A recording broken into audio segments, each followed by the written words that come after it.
Hello, everybody, and welcome back to another episode of Castaway Anime. I'm Neon Manta, And I'm Crunchy Bagels. and today we're talking about the hip, the hive, the jivin', the hot new shit everyone's talking about, Chainsaw Man. When the man is a chainsaw, a question that everybody has asked, apparently. So Well, this... that's not exactly phrased as a question, but whatever, accept it. Don't question anything I say. This show has been popping off, obviously. It's got super high reviews. Well, I guess I should go back a bit more than that, because the manga similarly popped off back when it came out. yeah, the manga, it has risen to a level of, if you are on the internet and you are in the anime like manga community, even if you have not watched and or read it, you have heard of Chainsaw Man. I heard a lot of buzz about it constantly and thought about reading it multiple times, but I guess I don't have to, because the anime came out and we are now watching that for the podcast. And remember, if you enjoyed the podcast, please be sure to hit the like button, head on down to the comments to let us know what you think of the show, and finally, subscribe to the channel for more episodes of Castaway Anime and other videos.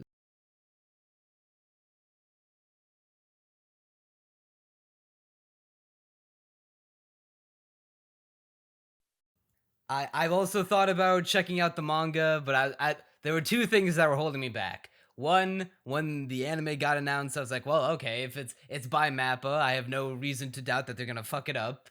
Aside from the newest season of Attack on Titan, but we'll sweep that one under the rug for right now. We can come back to that another day. Just And the second pretend reason that was, entire thing didn't exist. and the second reason was Tatsuki Fujimoto, the author.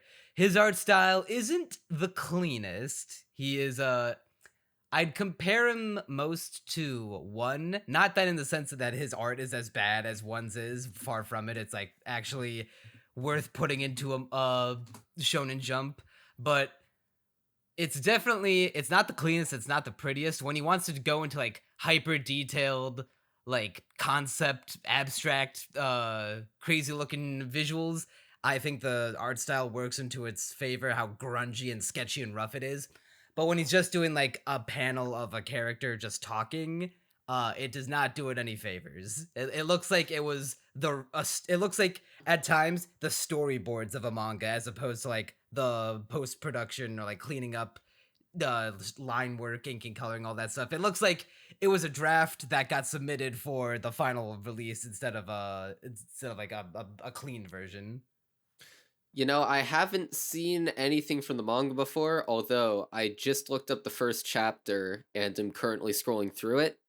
I do see what you mean. It is very loose. I've heard people say he gets better over time. Like part two, it looks better than part one of the manga, but it like what now that I've seen how MAPPA has treated the anime, like I can't go back. Not that I ever went back to begin with, but like now I can't read the manga. Like I've got one of the most beautiful looking television anime of the last decade in front of me. How can I say no? I guess we can start with that, since it is one of the most obvious aspects as to why this show is good. The animation quality is startlingly consistent. Dare I I don't say it is movie quality? Or like the best a TV anime can do, closest a TV anime has come to like movie quality animation at times.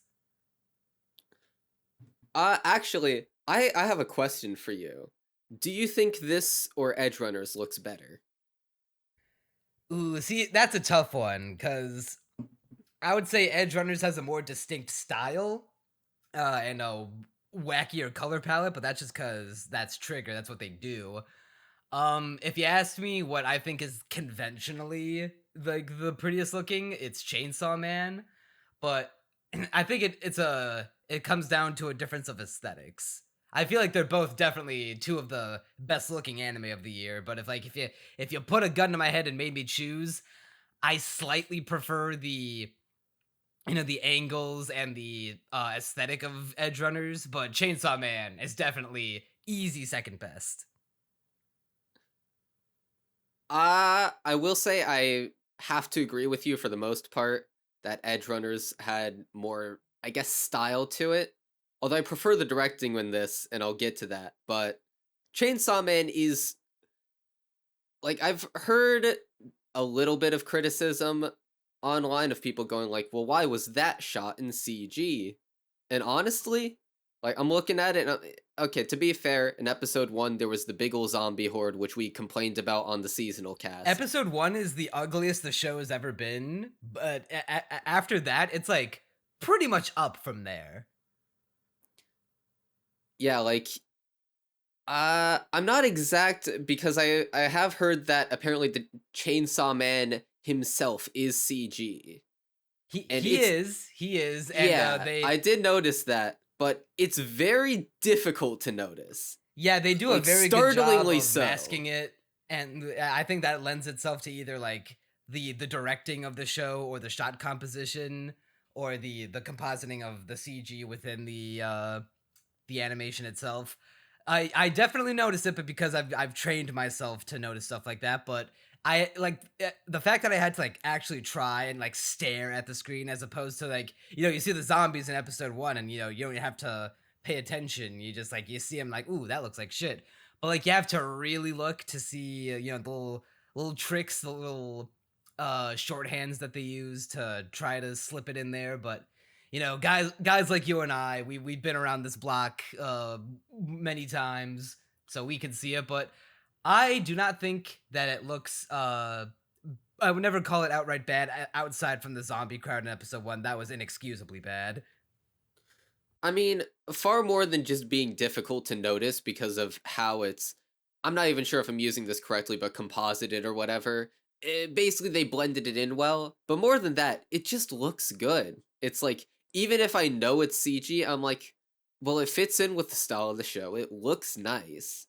Nothing about this is bad looking. And so to me, it's like, even if it were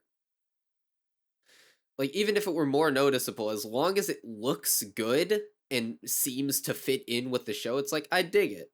And to me, I don't mind the CG for the Chainsaw Man at all. And to be fair, 2D animating that seems like hell. Yeah, like as soon as I saw like how they handled his chainsaws on his arms and head, and how they have the blades like spinning at all times, like I can see how that would be a pain in the ass to animate 2D. Oh, excuse me, even if it was just a loop, I can see how that would suck ass. And MAPPA's already sacrificed enough animators on the cross to for underpaying them and whatnot. So, I'll give them that pass, especially when everything else looks as good as it does. Well, first of all, it's just a pain in the ass to animate on its face. But secondly, the fight scenes themselves just have so much motion to them that it's like, yeah, that looks painful. I imagine if that were 2D, that'd be 15 corpses piling up of overworked animators. What is the body count at MAPPA? The MAPPA body count is as high I'm as sure. The Gun Devil body count. Oh, it would be approaching that if it were 2D animated. Luckily, we kept the body count just a little low, simmering under where maybe one of the lesser devils would have gone now. The underpaid animator devil. Oh, that'd be one of the most powerful devils. Probably beating out the Gun Devil right there. 2.8 million, doubling what the Gun Devil did. So yeah, that's we can go on about how fucking beautiful the show looks. The backgrounds are great. The character animation, especially, because it's not just like if no one can call this moving manga, not even close. The characters are constantly emoting, constantly expressing themselves as they're talking. So many just little bits where what the mark of a good adaptation, because they're not just standing in place and flapping their lips. They're tilting their heads, they're jerking their bodies a little. They're never doing it to the point where it's distracting, or that you're thinking like, all right, you're overacting there, calm down, buddy.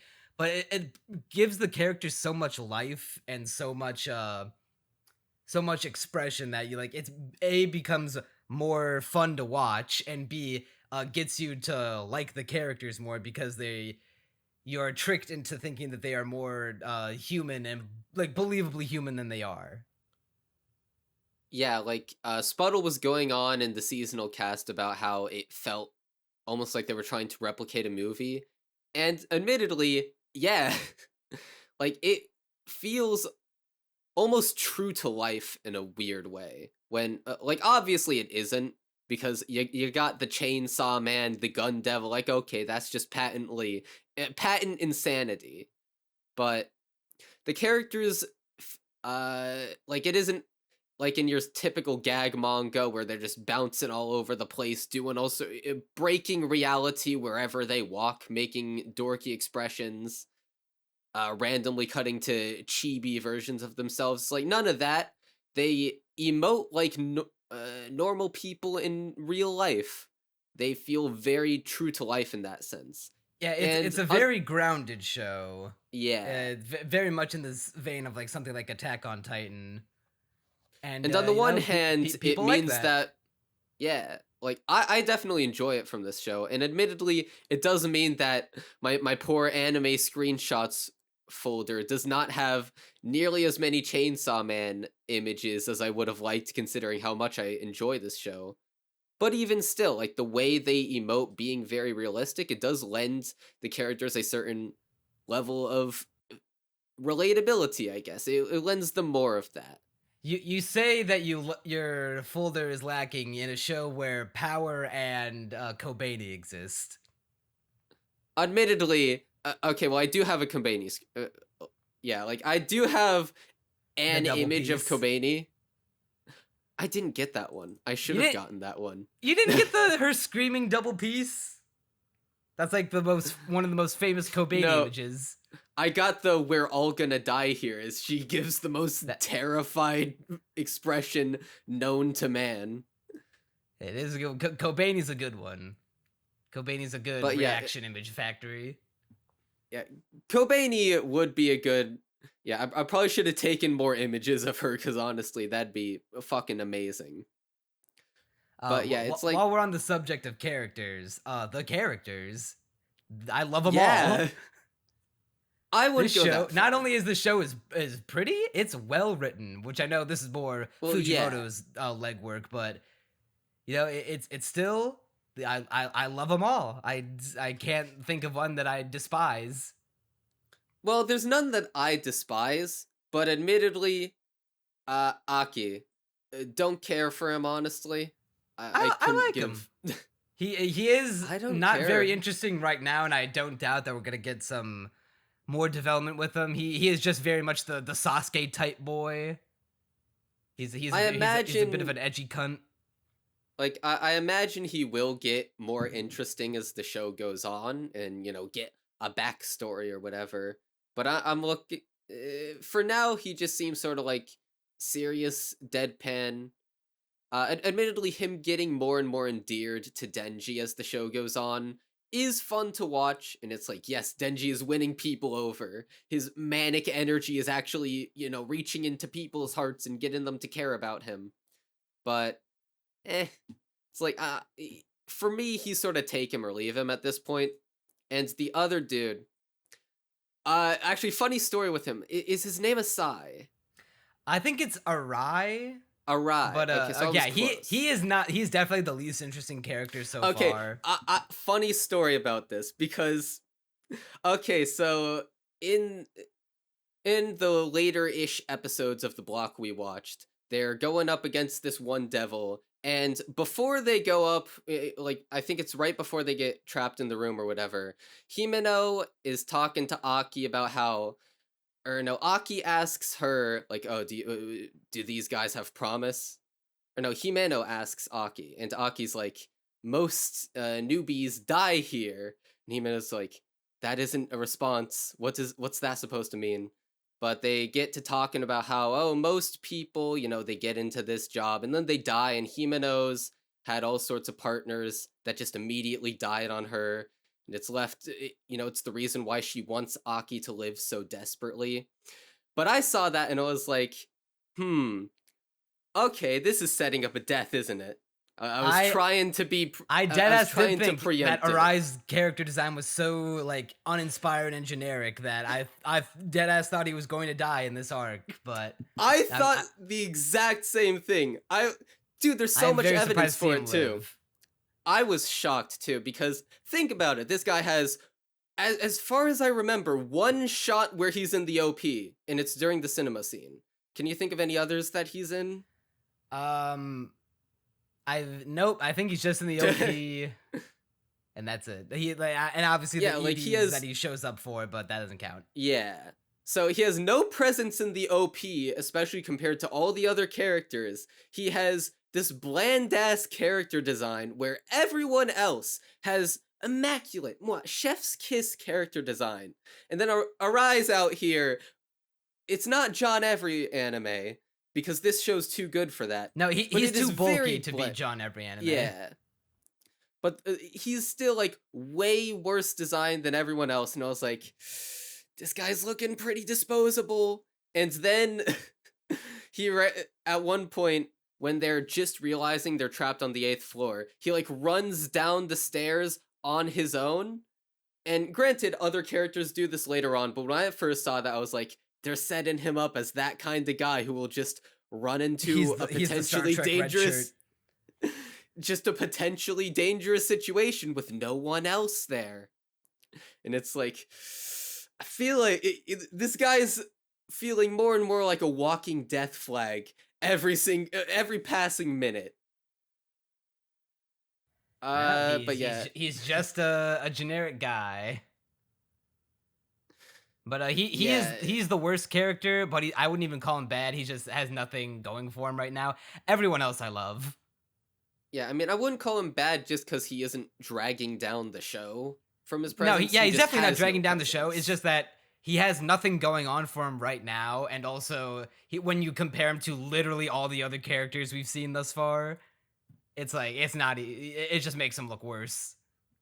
Yeah, but the rest of the characters I am absolutely head over heels in love with, and it is actually difficult to like. I think my favorite is Power right now. I think my boy, my fellow based Power enjoyer. At a close second is Kobani, and the only reason why she isn't first is because she's mostly a meme character at this point. But her one thing is so consistently hilarious. Like, okay, the best line in this entire show, Himeno is literally talking to Denji about what's happened. And he's like, yeah, Kobani went crazy and tried to drink toilet water, so I had to knock her out, and now she's sleeping. That is the most loaded sentence I have ever heard in my life. That is a story and a half right there. And it's not the first time she had to knock her out either. There's the time where she like literally when the Eternity Devils got them all trapped in the hotel and to be like, all right, I'll tell you what, because devil contracts are you can't break them. That's the lore of the show. Like that, this is 100% guaranteed to work. If you offer me Denji's life, if you let me kill him, I will let you all go. And then Kobani, who was like the most scared one in the group, like the most timid looking one, the first to crack, she comes out of the room with a knife and it's like, Denji, you gotta let him eat you, man. That gives a fucking blood curdling scream and is ready to spill his fucking blood. And then gets the knife kicked out of her hand and then elbowed in the gut. Dude, the moment I was absolutely sold on Kobani is when she so readily turned on Denji out of pure fear. And then later on, she's like, baby. She's coming up with these almost conspiracy theories where it's like, oh, the devil's after us because Power's still alive. We gotta take care of Power too. Just trying to find any way to get out of the situation. You're just a spy, aren't you? She's so paranoid that she's just coming up with new theories that she can then, try out at the cost of anyone's life. She is just that terrified. I love how she only Kobani is anti-vax. This is canon now. I love how she doesn't do devil hunting because she genuinely wants to. She does it because she needs to provide money for her family in order to help the preferred child, her brother, get into a good college. And she And just it's starts crying her Kobeni- eyes out about how I wanted to go to college too. God damn it. I didn't. It was either devil hunting or the sex industry. And it's like, holy Kobeni shit, man. is the most punished character in fiction, and it is devastating but also incredibly amusing to watch. It's like, Kobeni, I feel so bad for you extending sympathies, but also you tried to kill a man, so... I love how after she like pours her heart out like that and just like almost practically shitting herself in fear, Power's just laughing in her face. That was amazing. And I guess we can use that to transition to Power. Wait, Power there's one more Kobeni there's moment another that I thing? wanted to bring up. The best line that she has in the show is and like the best delivery by her actor. I don't know what her name is, but it's after they leave the bar. And she's talking with one of the other devil hunters, and she says, in the cutest way possible, nothing tastes better than drinks someone else paid for. And I'm like, hell yeah, Kobeni. She gets it. She's That's a cheap ass just like based. me. Actually, riffing on that scene, her outfit was adorable there. Just want to point that out. Best outfit in the show. I should have screen capped that too. And we still don't know what her devil is. Like, it very much might be the sloppy blowjob devil. I was about to make that same fucking joke. Power. I love that the community is run with that. So Power, her entire thing is that she is a fiend. She is half devil, half human. Or rather, she once was a full-on devil. And she somehow became a fiend. I think in the lore, fiends are devils who possess human corpses.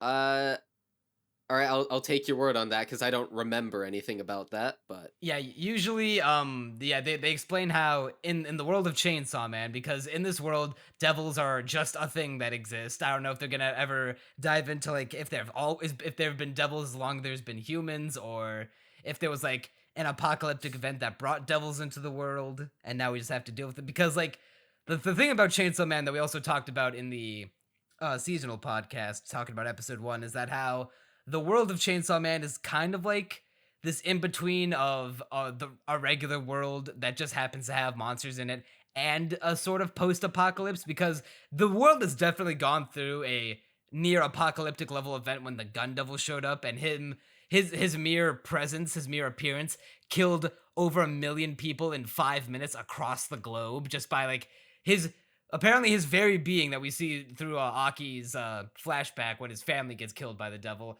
His just very presence in one part of the world sent shockwaves so deadly that they like just tore down entire parts of the world and left nothing but like chaos and rubble in its wake. So that's just the world we live in. Otherwise, the world kind of operates the same, and people just have to deal with the fact that there are devils around and pray that you don't just get fucked by them. So, the thing with fiends is that they are typically a devil can like possess a human corpse and just like take it over completely, but sometimes if the devil has a high enough either like, I think they say it's IQ. I can't remember if that was just made to be a joke or not, but I think it might have something to do with like intelligence and how Power, like despite her Chunibyo nature, is actually intelligent among devils. And so she just retained some humanity when she possessed the corpse that is Power. So is this... Are you getting this from manga information, or did I genuinely just have a blackout moment and don't remember? I think you genuinely had a blackout moment. When they introduced Power, they like straight up said like, wait, isn't she a devil? Was this in episode 2? I think so, because... Okay, that makes a little more sense, because I saw that way back when we were doing the seasonal cast. Yeah, so, Power shows up, and Denji's like, hey, how can a fiend or a devil can join the squad but when we're devil hunters? but they explicitly say that she's a fiend that can be reasoned with. Okay, I am having a bit more memory of this now that you're mentioning it. I also think they go into a bit where, because she's the blood devil and she loves to spill blood regardless if it's a human or a devil, that she's able to join the devil hunters because she just enjoys the fight, the thrill of the hunt. Oh, well, she certainly enjoys the thrill of the hunt. Yeah, she also states several times that, like, because there's no escaping Makima, and it is implied that she is, like, subservient to her and fears her. She's like, well, I guess I'm a devil. I'm just gonna be a devil hunter. Yeah, so Power. Okay, so I just want to get this out of the way. I love the character motivations in this show. Denji, he at first just wants food and a place to live, and then his next goal is to touch some boobs, and then after that, it's to kiss. I think kiss Makima, and then Power's motivation, as shown in episode 3, is that she wants to save her pet cat. And that instantly, the second I heard that, I paused the episode and I was like, best girl, favorite character. Because I am absolutely a cat person. Hold on, my cat's behind me right now, too. And Hey, bring it up to the microphone. Give it a nice meow. Here. Hold on. While you're She's grabbing the right cat. next to the microphone. I don't think she's gonna meow at all, but... Damn. Alright, you can go back on the bed now. Powers based. She's a full on Shuni. She's like the best comic relief on the show. Pretty much all of her lines are gold. Oh, I'm remembering, now that you say that, I'm remembering the line where she's like, I prefer to only occasionally flush my feces. Yeah, I'm the type like that only occasionally bathes. Perfect woman right there.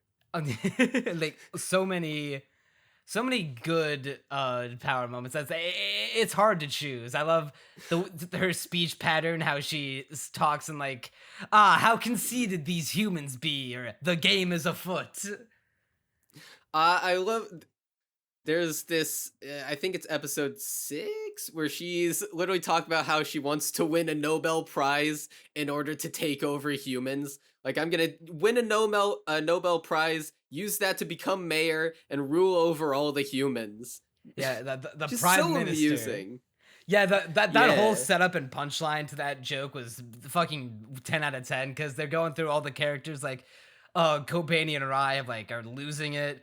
Aki's still looking around, but to no avail. We can't find a way out. And as for Power, well, I don't know how else to explain it, but you gotta look at her for yourself. And then she shows her to Denji, and then Power's just like, well, since I've got no other goals, I think I'm gonna win the Nobel Prize. And then with the Nobel Prize, I'll use it to kowtow all the humans around me. I'll use that as my stepping stone to become Prime Minister, and I will rule the world with an iron fist. My first act as Prime Minister will to implement a 100% sales tax. I literally quoted the 100% sales tax bit and put next to it, Power's evil. Yeah, and Denji's just like, oh no, Power's always like that. Himeno's like, oh, really? Okay, bet. Shit, never mind then, dog. Yeah, Power is incredible. When they talk about sacrificing Denji, she's like, you must die for my Nobel. There's so many good Power lines. Talking about her IQ at the bar, being like, oh yeah, the reason that I'm such a good fiend is because of my outrageously high IQ of 100. And then she keeps raising it, yeah. Because someone else is like, oh, actually my IQ is like 120, and she's like, actually mine's 150, or maybe it's like 200. 500? No, 1,000. It's so perfect. I do like how it goes into a bit of how her psychology is affected by being a fiend, where it's like she has this inherent hatred of both devils and humans, and how, because of that, her most prized other being on the entire planet is just a cat, because a cat is neither a human nor a devil. And also how fiends and devils inherently find human suffering just super fun, enjoyable, amusing, and that's why Power just laughs her ass off upon Kobani flipping her shit. Yeah, so there's not a single thing to hate about Power. I love when she like moves in. The first thing she does is steal Denji's toast and then makes off with it with her in her mouth. She's throwing vegetables all over the place out of her food. Once again, need me a woman like that.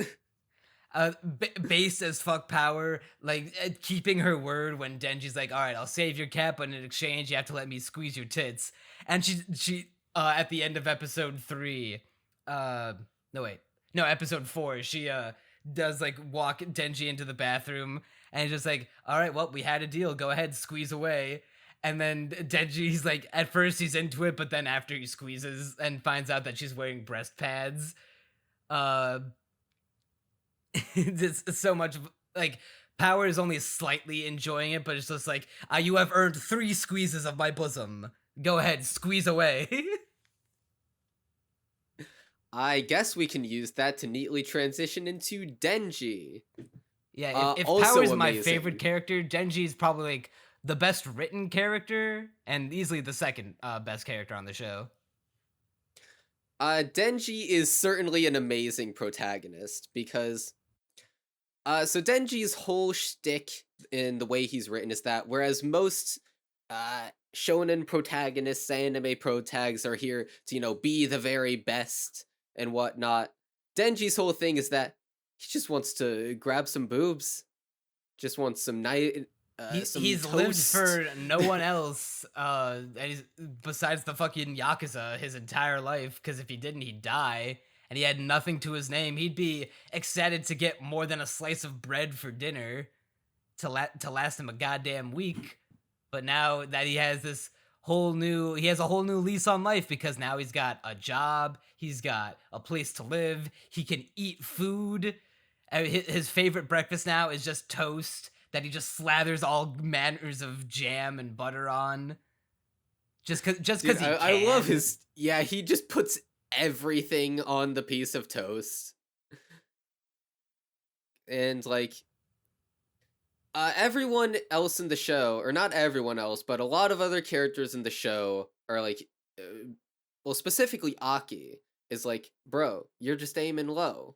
Like this is a complete joke to you. You're literally just here to squeeze some boobs, get with Makima, and in Denji's mind, to keep up the life that he is currently living, because to him this is a life of luxury where he gets to eat toast and be with other people who aren't just gonna see him for a moment and be like, ew, sewer rat, homeless.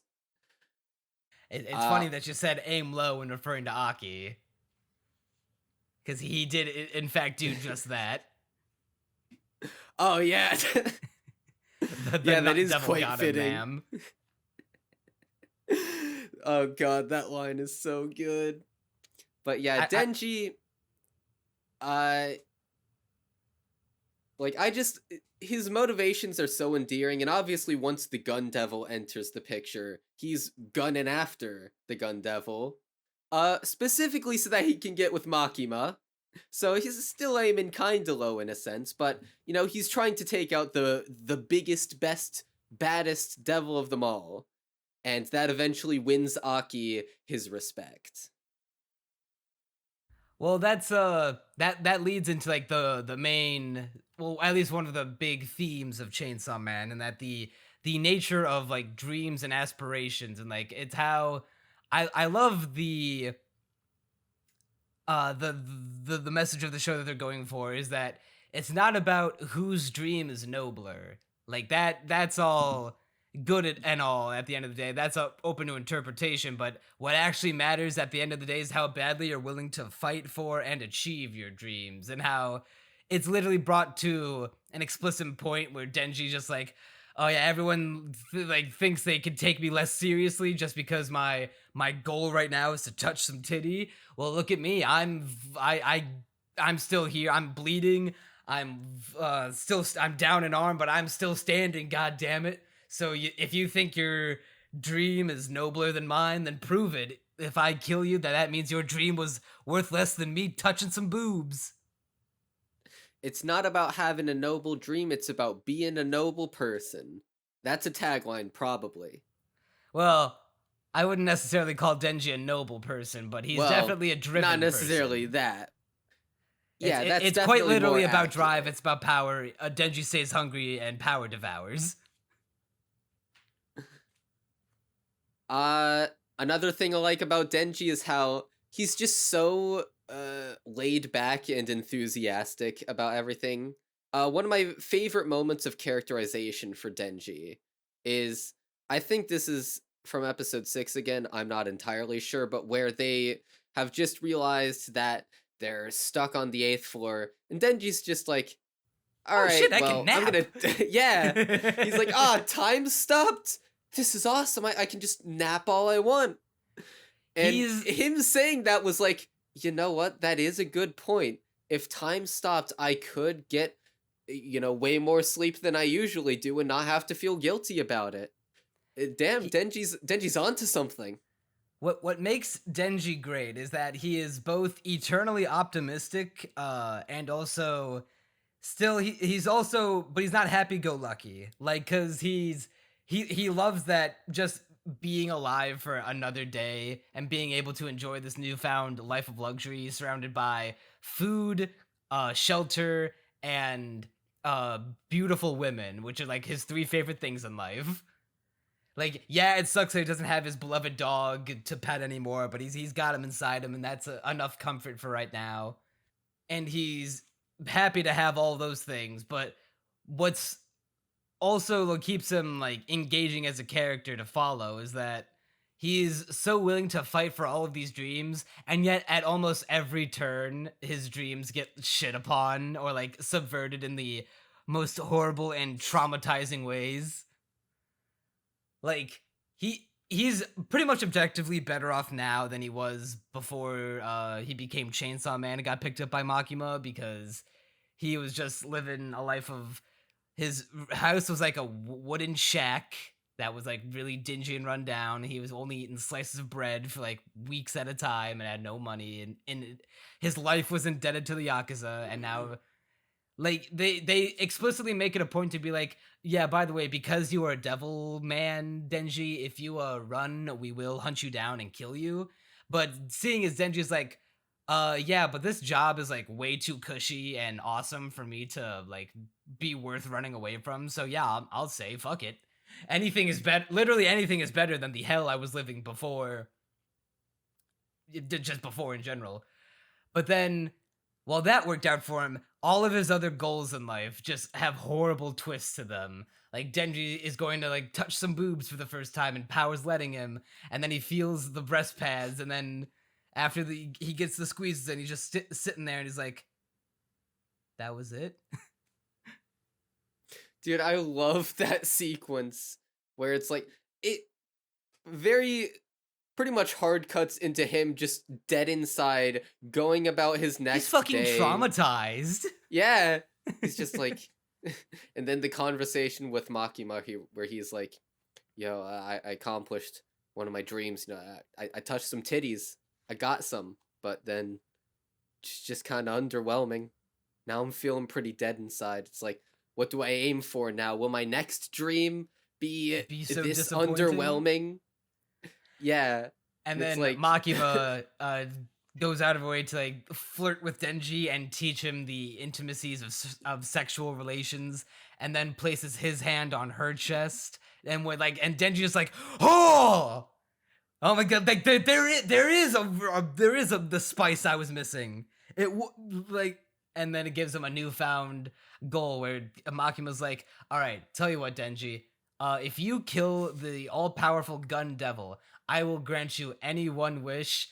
And because she's, Makima's not an idiot, she knows that Denji wants to fuck him, and Makima's just like, yeah, Like, yeah, I said any wish, Denji. So yeah, I will have sex with you if you kill the gun devil.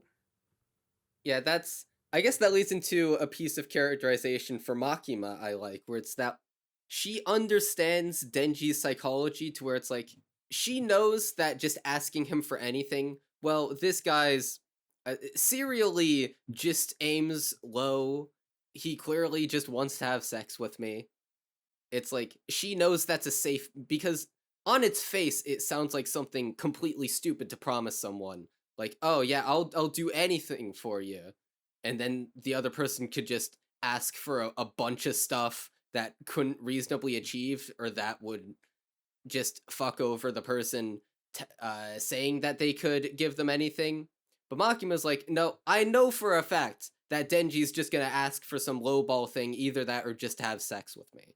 And so she can use the premise of anything to motivate Denji at all these possibilities, while Makima can be relatively safe in the assumption that Denji's not going to ask for anything unreasonable or like screw me over or anything because I've got him wrapped around my finger.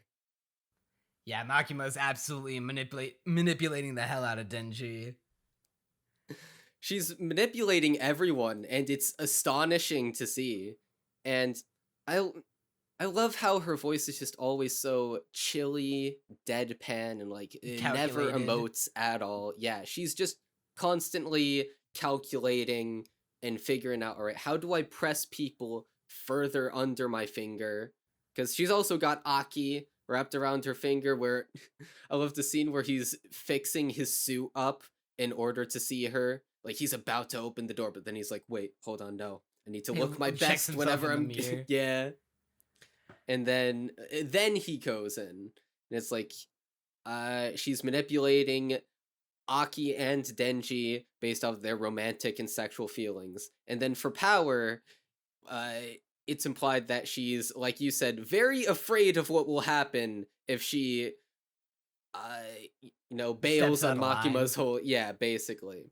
And like, she's not, although this is less of a Makima thing and more of a general fiend thing, where it's like she's not allowed to do anything without the explicit permission of basically permission to go outside the building, although eventually she is left to live with Aki and Denji on Makima's orders. And it's just like, and Makima doing that is like, well, I've got power wrapped around my finger too, or rather under my thumb, where it's like anything she does, if she steps out of line, she's screwed. Yeah, I wouldn't say that Makima doesn't ever emote. She emotes slightly, like she smiles. She is able to. She doesn't have a wide range of emotions to display. She's not as like bombastic and eccentric as Denji or Power or even Kobani on like the extreme end of the emotional spectrum. But she's very calculated. I know a couple things about her that happened in the manga. I don't know too many things, so don't spoil it. Comments, because I don't want more spoilers. Don't tell me nothing. That I already know what happens. I'm completely just going unspoiled on this because I don't go on Twitter at all. Because I am using my media literacy and my context clues, I'm willing to bet that, Makima, because everyone else has a devil contract, she probably has a devil contract too. The thing that's throwing me off is that she is made a point to have very detailed eyes. Like, she has these rings around her eyes that are reminiscent of Power's, like, cross-shaped eyes. So I'm wondering, does she have like a devil contract? Is she also a fiend? But they also make it a point to be like, fiends are, you can tell who's a fiend by looking at like their misshapen heads. Like, we see one fiend who has like a bug head, and Power has her horns. That is something interesting.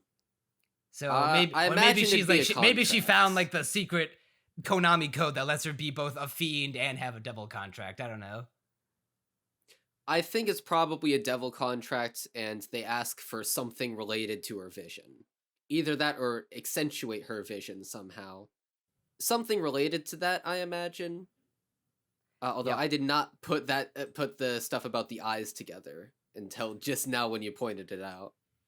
Yeah, I love how the power system works in this show. I love how humans can fight devils by offering contracts with them and giving up a piece of themselves in return, and in exchange the devils will fight against their own kind. Just because like they don't really have an alliance, they just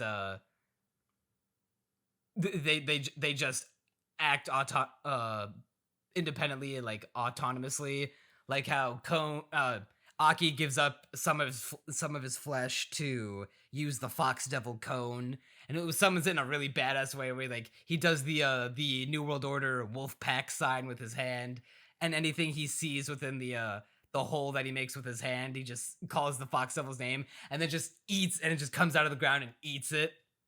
Dude, I love the shot that leads into it where it's like Denji's fighting the devil, seems like he's in dire straits, but then the camera slowly zooms in to where Aki's standing in the distance. Then it cuts to his perspective and he's just like, Kon. Then boom, fight over. And on a previously talked about note, going back to Makima, because this is something I forgot to mention, where it was like, you said that she does emote sometimes. She often sort of like fakes emotions in order to more convincingly wrap people around her finger. Where it's like she's very gentle towards Denji at times, and will occasionally smile to be like, "Oh yeah, I'm nice. You can trust me. Yeah." I just wanted to point that out. I think like one of the times she emotes the most, or like seems like the most genuinely caught off guard, is when Denji's like in the room after slaying that fiend and like looking at all the porn mags, which is also a great moment in and of itself, where Denji at first he's like hinted to feel sympathy for devil humans and fiends because he is now himself one, and like we think he might be like a Tanjiro type, but then, well, that is kind of true to an extent. The reason he's like, oh no, the reason I didn't bring out my chainsaws is because I actually didn't want to stain this guy's dirty magazine collection, and I'll be taking it for myself. And he just says porn secured. Oh god, that is such a great moment. Yeah, and it's those magazines that inspire him to make it his mission to cop a feel of some tits, and then it's in that transition where he's like, he just says boobs out loud, and then Makima is just like, boobs, because we transition from the scene from him in the bedroom to him at the office, and Makima is just like, wait, why'd you say that out loud? And the way she said it was cute, but like like I said, she doesn't emote in a way where she's like changing her speech to reflect the emotion that she's saying. She doesn't change like her what's the word I'm looking for? It's not dialect, it's inflection. Yeah. But I wouldn't. She's kind of monotone, but I wouldn't say she's like she is putting on airs and faking.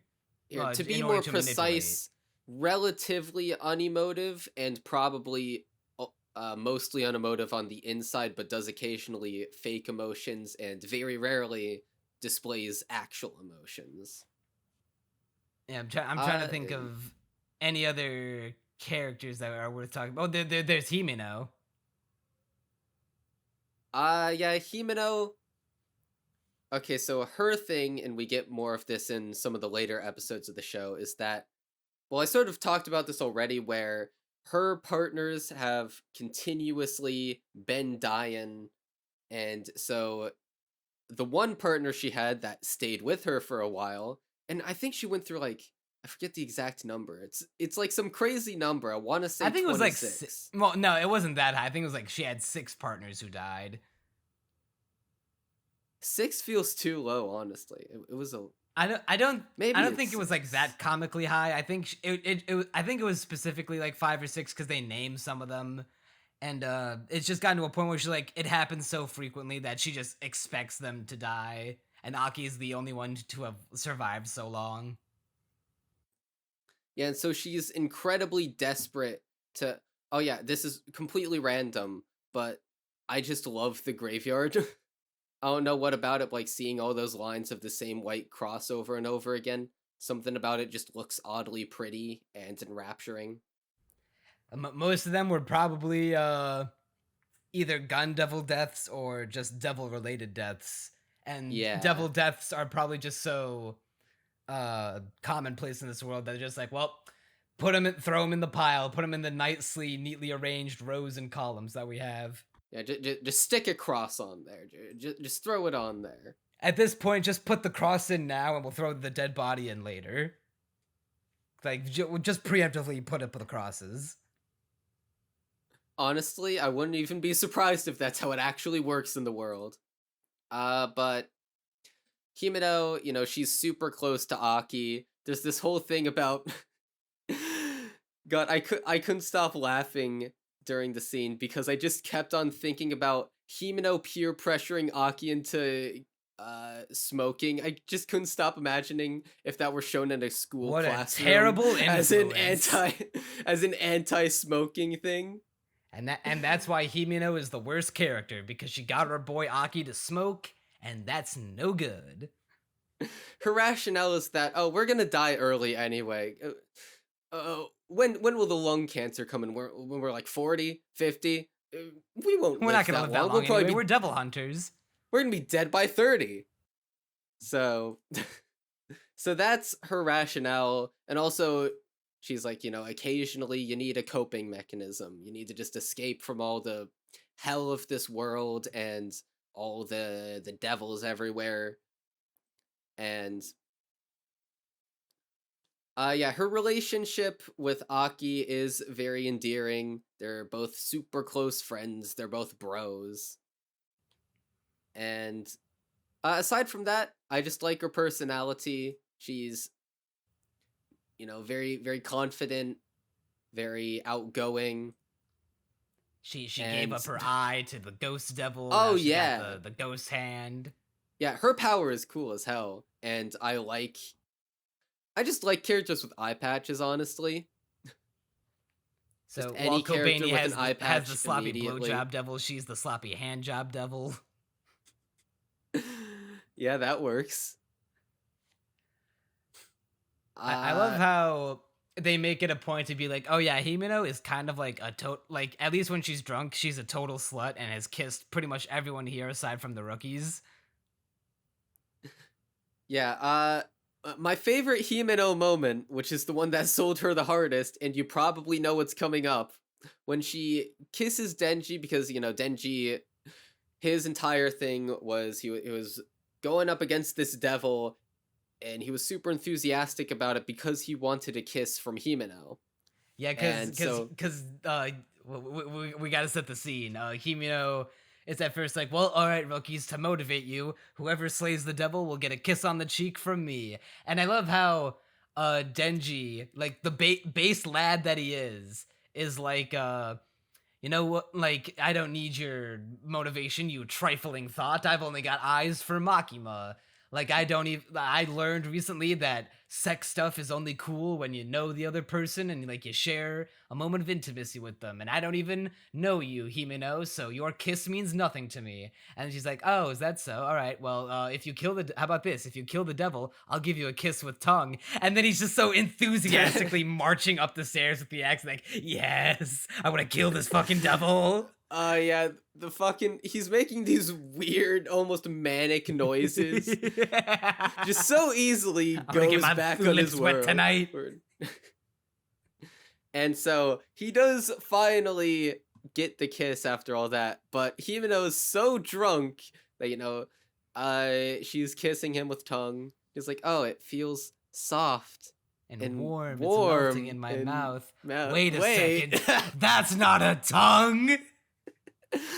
So here Denji is, you know, achieving his dream of getting his first kiss with tongue. And then he's traumatized by it. By having puke in his mouth. She's just And fucking upchucks right in there, and he swallows it. yeah, I forgot that, but now that And I it was remember it. they Oh censored the god. vomit by pixelating it, but Mappa went unnecessarily hard with the animation of how detailed it was to see him swallow it. Yeah, it is hilarious, disgusting, but absolutely hilarious. I could not stop laughing. The Also, poor I bastard. just need to mention the ending of episode 7 has a rotating shot that lasts for a shocking amount of time Is of this a POV Himeno shot? Yeah. of Himeno puking into Denji's mouth, and it's just they reuse it too. They cut away from it, and then they reuse it again. It's like, yes, glad we're commemorating all the right scenes for this ending theme. It was very very traumatizing for my boy. One of the tweets I saw online that was trending after that episode came out was like, I decided not to eat while watching the newest episode of Chainsaw Man, and boy was that the right decision. Oh god, yeah, I'm glad I wasn't eating too. Because I feel like the one of Denji swallowing it would have just got me. And then afterwards, Himeno's bringing him home to her place, and there's this really no other way to describe it. This really hot looking POV shot of Himeno climbing on top of Denji, taking a nice in her underwear, taking a sip of beer, and then going in for a kiss. Yeah, so I love how Denji's basically just shitting all over 99% of anime protagonists in this show by, he's going to, well, first of all, most of them would be too embarrassed to even want to grab some tits, but Denji's just like, nah, I want it. And then 4 episodes in, he's already succeeded. And then he not the way that succeeds again. not in the way that he was hoping for, but he succeeds. Yeah. He gets 3 from power, or 3 grabs, and then 1 of Makima. And then literally Denji's the kind of protagonist where you look at like someone who you would think is like aiming low or has very weak ass goals, like, I don't know, Kazuya from Rent a Girlfriend, and Denji would look at Kazuya and like spit in his face. deservedly so. In episode 7, he's already gotten his first kiss, a traumatizing one, but nonetheless, he's making progress way more than any harem protagonist ever. Hey man, if Himeno, if you were in Denji's position, would you have refused? Maybe I wouldn't have swallowed the vomit. Maybe I would have immediately like vomited it back Denji, out. But to be fair, Denji didn't know she was going to vomit, so I'd probably say yes. Then as soon as she vomited, get traumatized just like he did. And then at the end of episode 7, I get the. Actually, I think he's gonna say no, but he might say yes. There's a chance. Well, like it's interesting because he's about to get some. Yeah, he is about to get so we've established that he does believe that sex stuff only feels good when it's with someone you actually like, and even though he's also gone back on that when he was like, when Makima walks into the bar and she's like, what was that about a kiss, Denji's like, I'm not kissing anyone, and Himeno is like, well, I thought we were gonna kiss, Denji, and Denji says, we are. Yeah, a walking contradiction, but yeah, I think he's gonna say no, but it's not out of the question, honestly. And so, we're just wiping the floor with most protagonists, which is very amusing and very refreshing. Denji's a very based boy. He's Chad pilled, and I love him. Yep. And let's see. Before we go into like the action of the show and like the action animation scenes, I just want to quick scroll through my notes to see any like miscellaneous notes that haven't gotten that won't have another opportunity to slide in. I love another certified epic power moment is when like Power just basically becomes Denji's sister, and they have this like chaotic sibling dynamic where Oh yeah. Oh god, I love that. yeah, I love how Power's like after Denji gets traumatized by squeezing her tits and being disappointed by it, Power just like walking behind him and be like, Denji, chop, and just chops the back of his head gently. Very, I very love how cute. Denji and Power together are just constantly annoying the piss out of Aki, who just can't stand living with them anymore. I love how Aki's like, hey, I thought you're gonna listen to me more. And they're both like why the fuck would we ever listen to you, idiot, retard? And he just holds out 2 sticks of gum and they're like, yes, sir, Mr. Hayakawa. I love the shot of Power repeatedly stabbing her fried chicken with her chopsticks and then just devouring it. The fried chicken is mine. The sashimi is mine. Yeah, also claiming all the food. I guess I'll go into this sexuality and it being an actual theme in this show being explored in kind of interesting ways. I know it's sort of a meme where it's like, guys, the ecchi, it's actually super deep and thematic. It's plot relevant, I swear, guys. That's unironically true with this show. Oh yes, Like, sexuality plays a pretty big theme because that's what drives Denji. Like let's not forget, one of Denji's original goals from episode 1 was, one of his dreams was to have a girlfriend and to just fall in love with a girl, just to be with someone, and that was yeah, a luxury that he never thought he'd be able to afford when he was indebted to the Yakuza. But now that he has this new lease on life and all these new opportunities at his disposal, now it doesn't seem so far out of reach and so out of the realm of plausibility. Yeah, and right now the sort of conflict he's been going through, as we stated before, is do I just do it with anyone in order to get some, or do I put it off and, granted, Makima is a terrible choice of a woman to go after, but do I hold off and, save it for a woman I really love, who is also manipulating me blatantly? It's short-term gratification versus long-term satisfaction.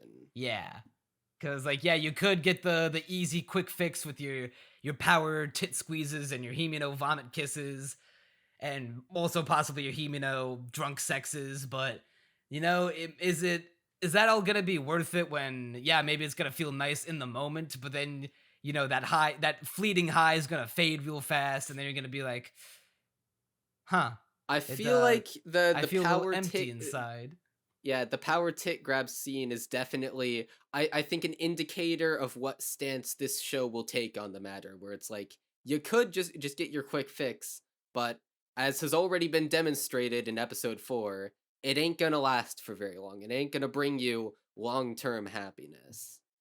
And I feel like that is a very interesting message to tackle, and one that is very relevant in today's climate. And yeah, just glad to see that this show does, in fact, it's not just a man becoming a chainsaw, it's a man becoming a chainsaw, but with themes. It's got things to say. And as you know, I always like it when shows have something to say. It's not about a man becoming a chainsaw, it's about a chainsaw becoming a man. Put that on the blurb, on the back of the box blurb. That could sell. God, that'd sell fucking 1 billion volumes of the manga. Beat One Piece if you put that on there.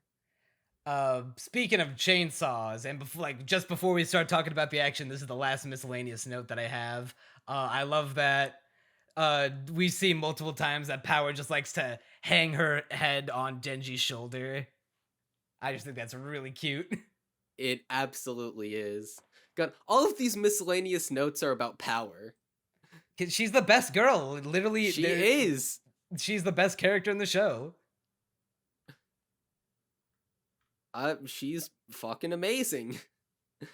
Yeah, so it absolutely, yeah, it's absolutely justified for all of these being about power. Speaking of power, I'm not sure when I'm going to be able to say this again, so I'm just gonna put it right here.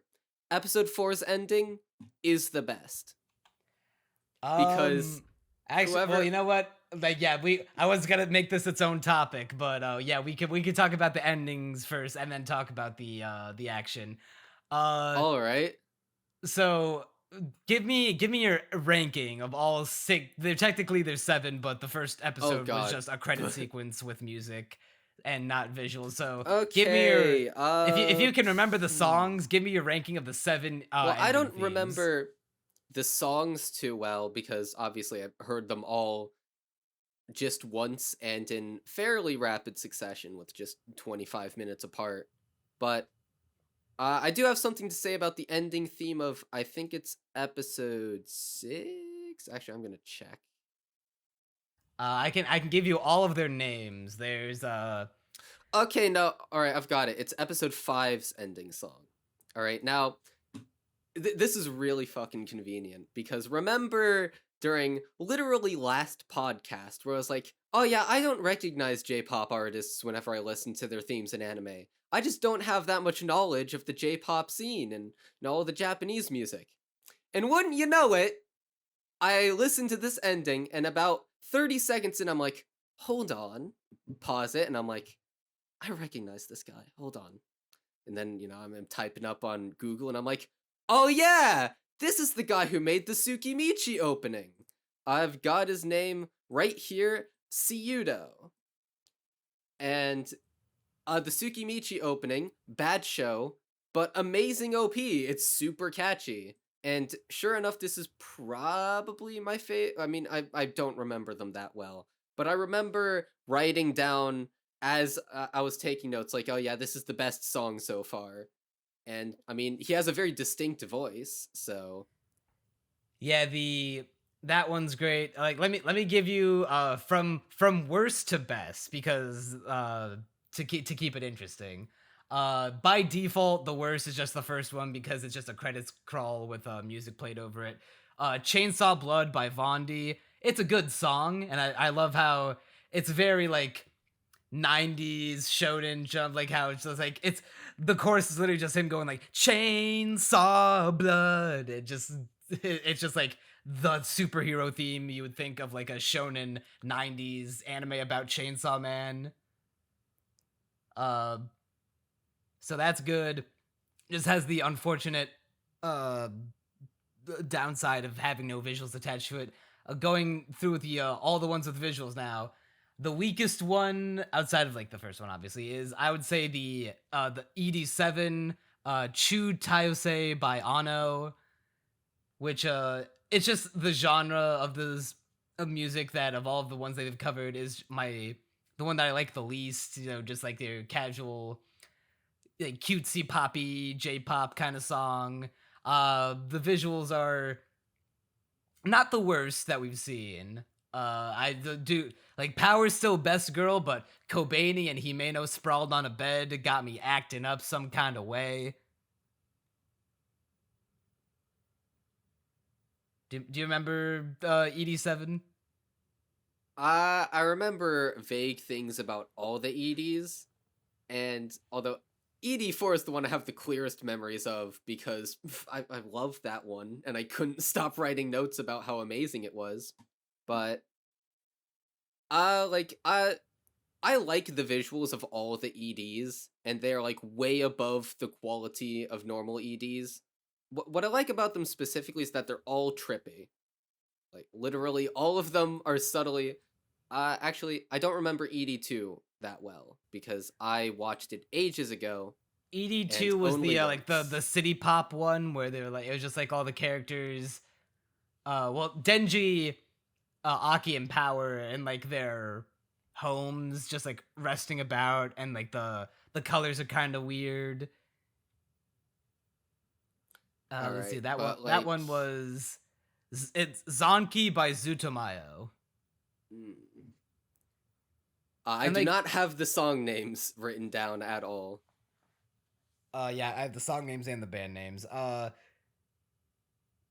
Shit, what was I gonna say? Oh yeah. What's great about the ending themes to the show, the ending sequences, that some of them are so good, they're good enough to be the opening to the show.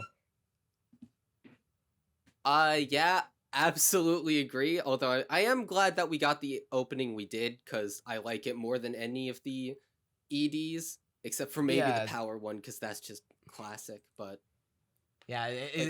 like, Like, yeah. If Power isn't the best girl, then where's the Makima ED? Where's the Himeno ED? Where's the Kobani ED? But although now that I'm saying it out loud, when we get to a famous Kobani moment in the show, I wouldn't be surprised if the ED is exclusively dedicated to her, will that be which season will be a 1? glorious day. I don't know. I know the moment. It's a have you heard of the Kobani dance? No. Okay, well, that's all I'll say about it.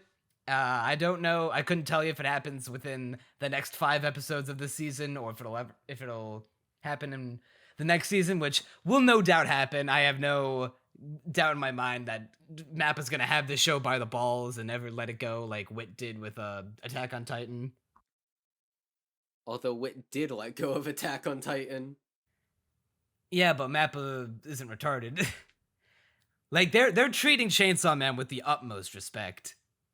Far more than they did AOT, let me tell you. But Yeah, like it might even. I haven't seen all of Mappa shows yet. I haven't seen Yuri on Ice. I haven't seen their seasons of Attack on Titan. I haven't seen Dorohedoro. Like I haven't seen a lot of Mappa shows, but I feel like would it be a stretch to say that this is the best Mappa show?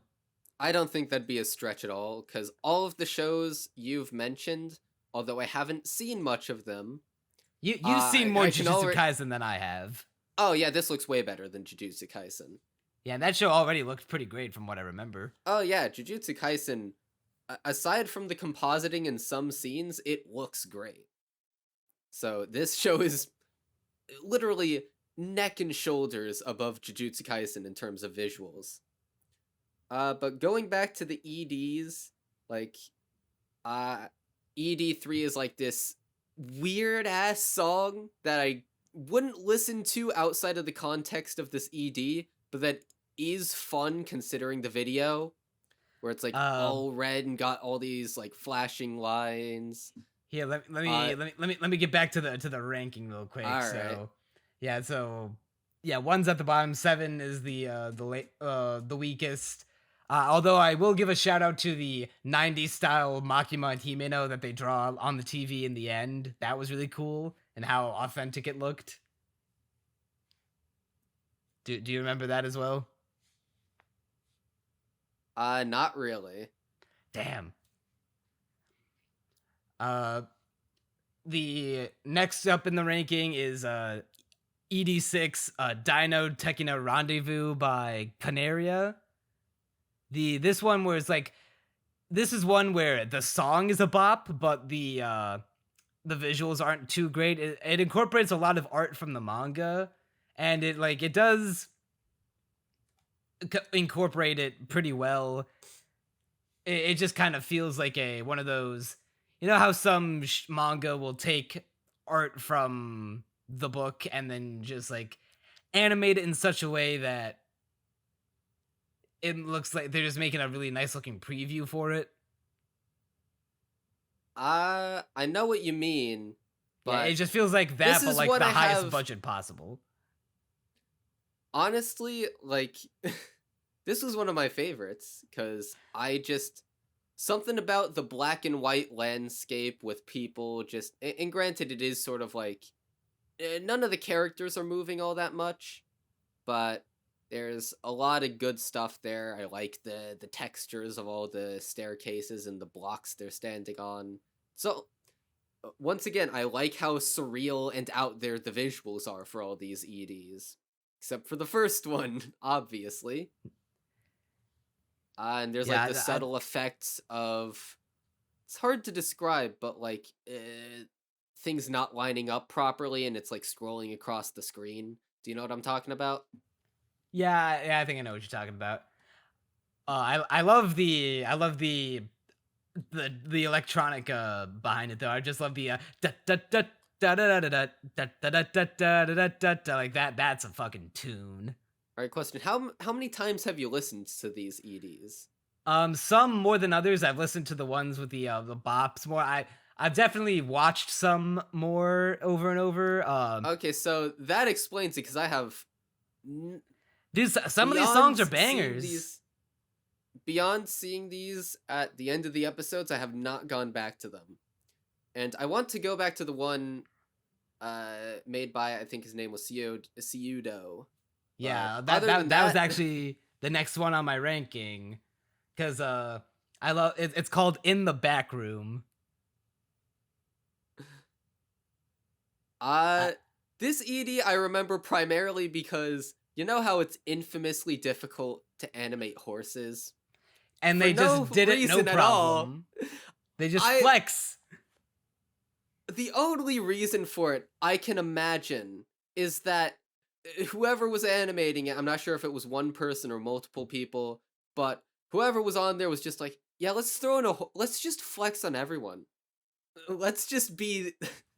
The only shit that I would give this ending, because the song's a banger, because I don't remember the Tsukimichi opening at all, but I just listened to this song and I was like, God damn, this guy's going in when he just gives like the after the opening verse bit where he's just like da da da da da da da da da da, and then in the bridge to the chorus you hear like this shotgun cocking sound effect, and he just gives out this like guttural scream like yeah da ba da da da da da ba da da da.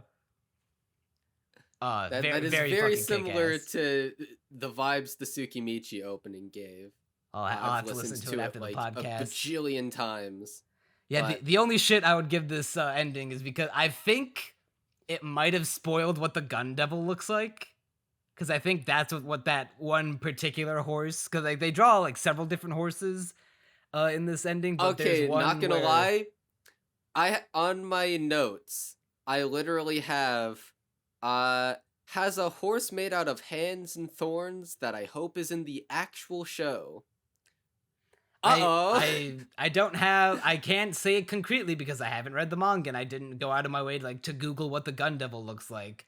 But I saw it had like a bandolier, I think that's the right word for it, of bullets, you know, like those scarves that contain bullets that like trailing behind it. I'm looking at it now and I'm like, not gonna lie, yeah, I think you're right. Nose was a gun. Its nose was a gun, and it, like those things that are sticking out of it, I imagine are like rifles. Okay.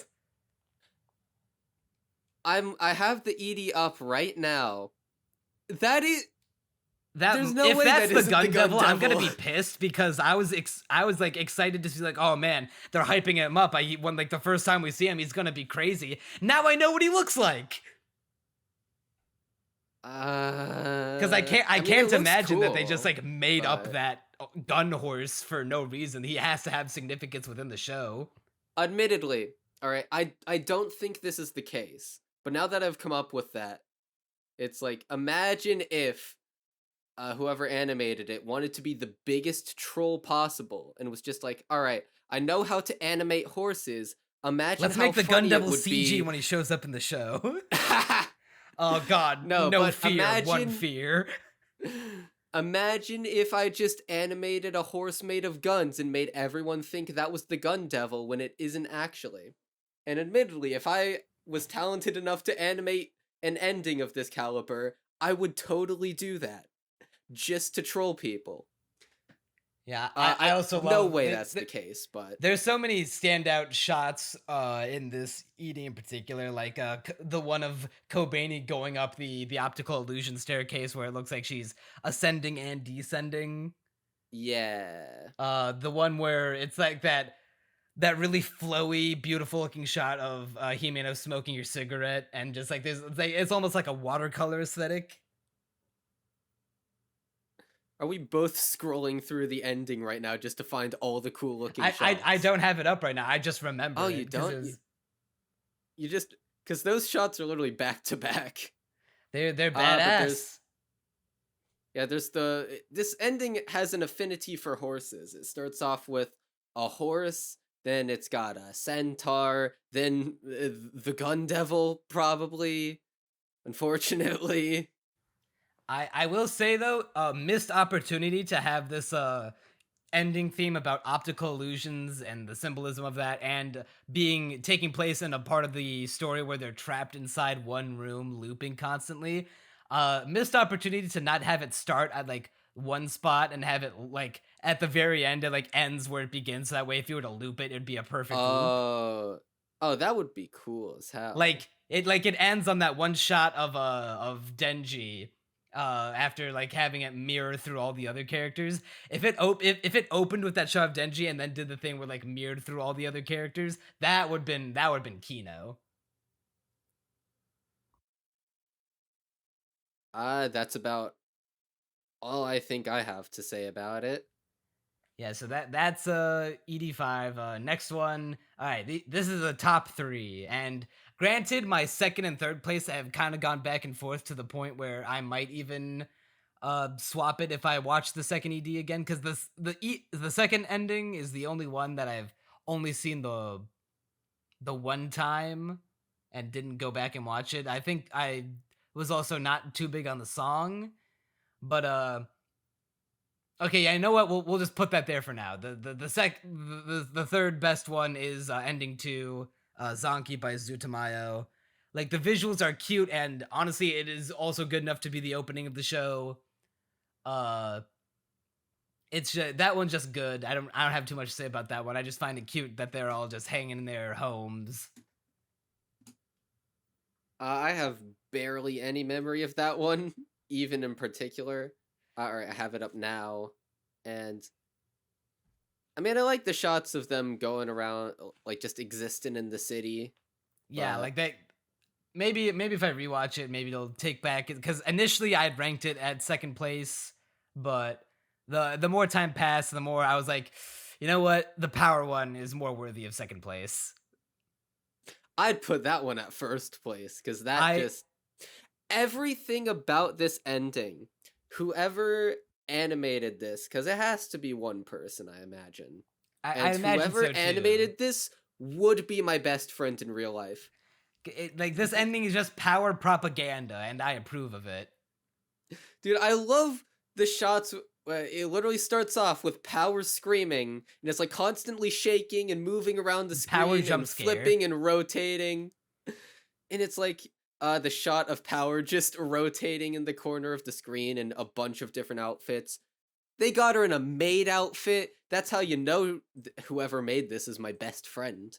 I love the one shot where she's jump. I forget what outfit she's in, but she's just it might have been the bunny outfit, but she's just jumping up and down. And at one point, she jumps so high that she breaks through the little black outline it's of the box guitar that she's outfit.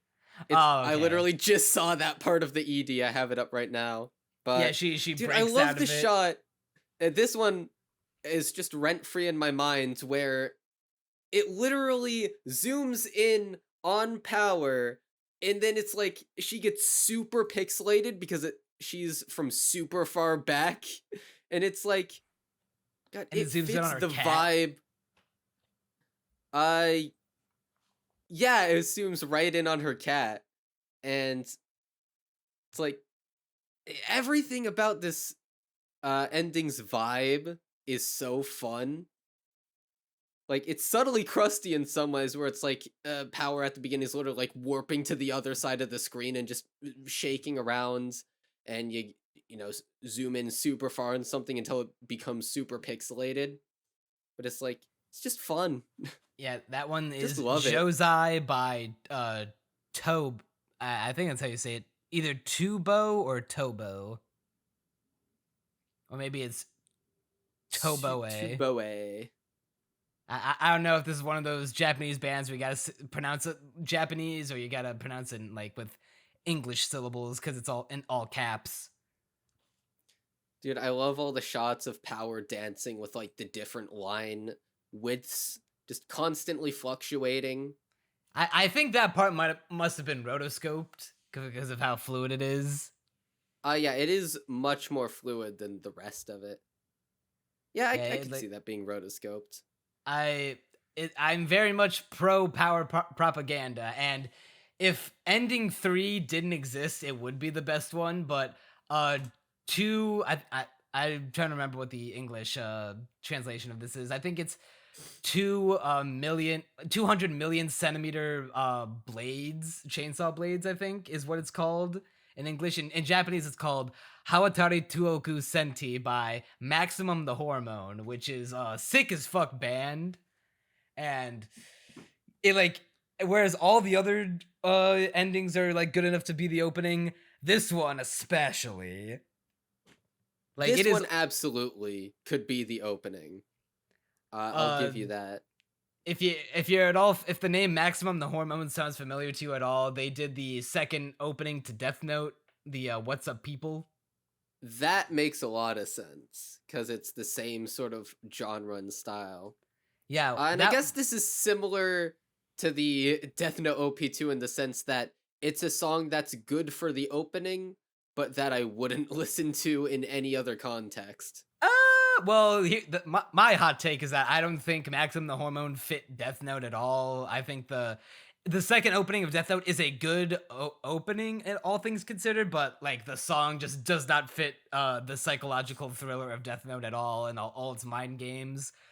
But this absolutely fits Chainsaw Man with how like grungy and metal and hardcore it is.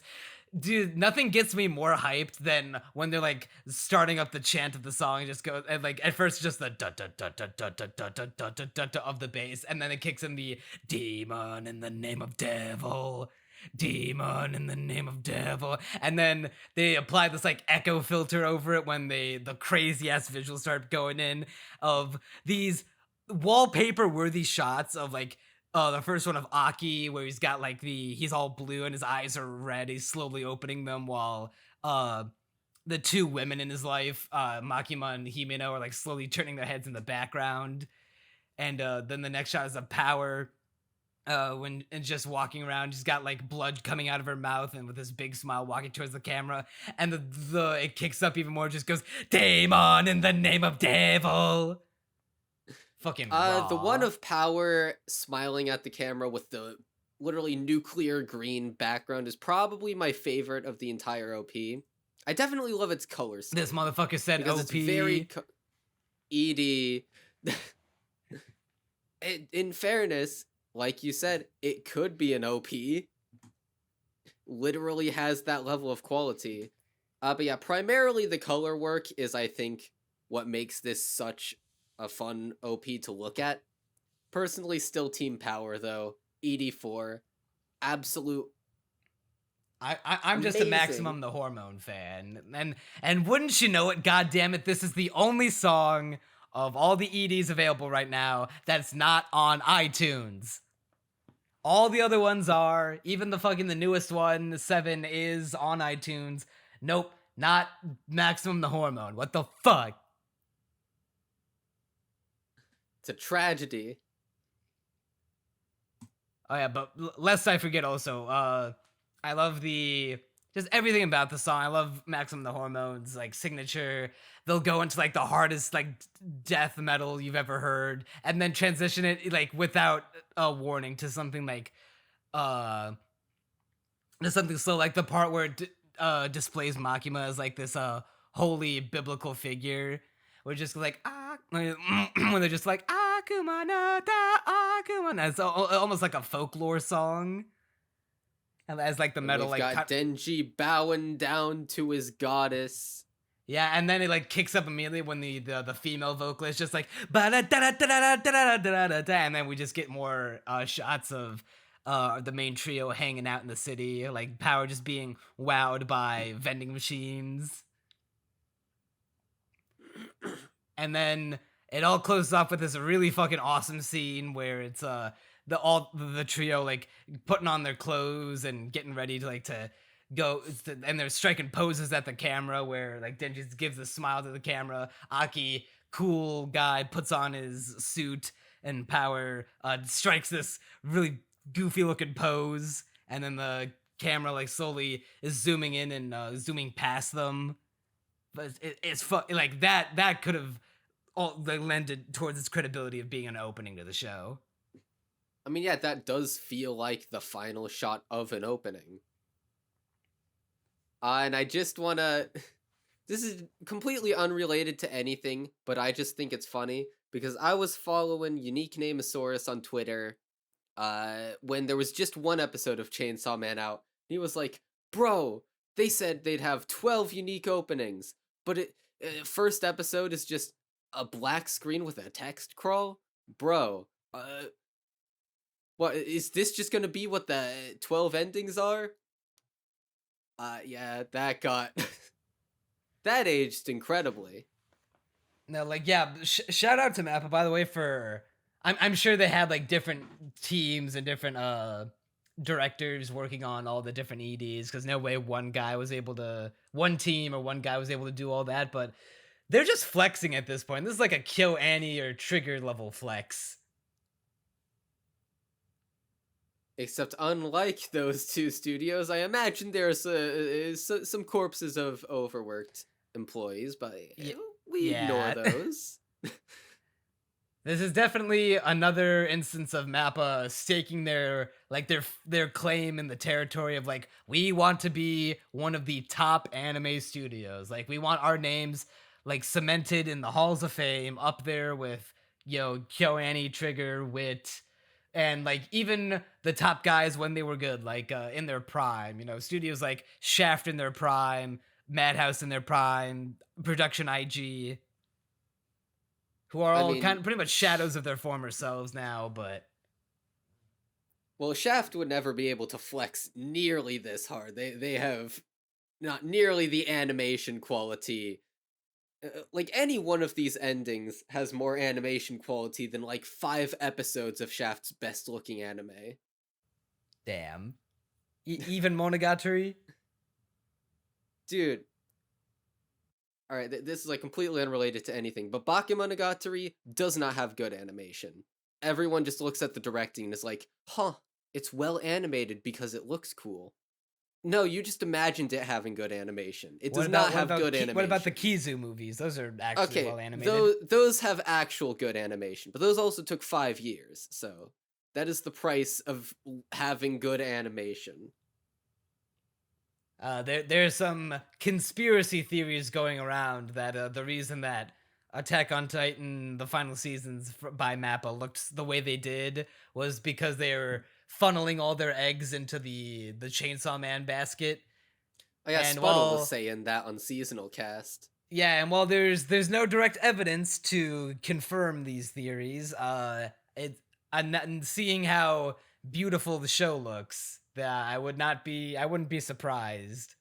I think I don't know a whole lot about the subject, but I did watch a video by the Canapa Effect on it, and from what I can tell, it was that the producers wanted it out quickly, and MAPPA was the only studio willing to accept that kind of schedule, but because it was such a hectic, insane schedule, with basically overworking their employees to an insane extent in order to get the anime out, because MAPPA's entire motto is just pump out more shit.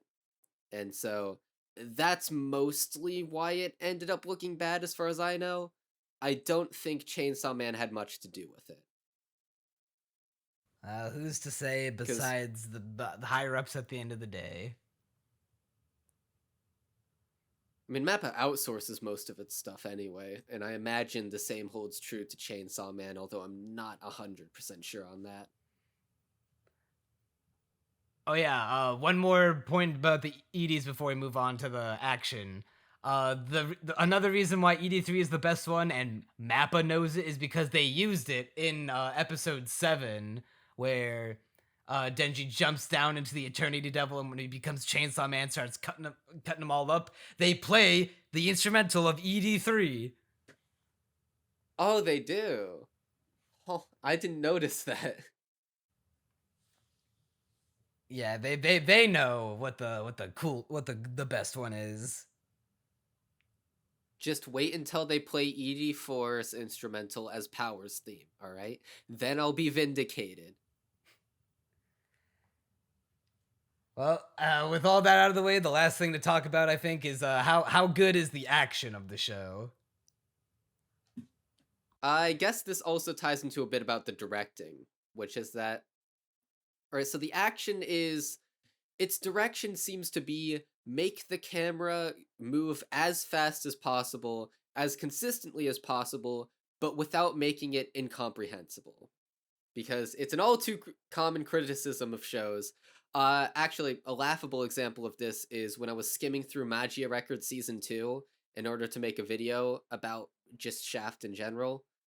One of the action scenes was genuinely so incomprehensible that I had no idea what was going on just looking at it, and I was laughing just couldn't stop laughing because it was so poorly choreographed. But this show, even though the camera is flinging, Denji's running up and the camera's following him super quick, it never feels incomprehensible. It's always like, okay, I know exactly what's going on. Even in episode 7, where Denji's fighting this multi-headed monster and, flinging all around, even though there is a lot of rapid cutting and it does get a little disorienting, it never feels outright incomprehensible or irritating to look at.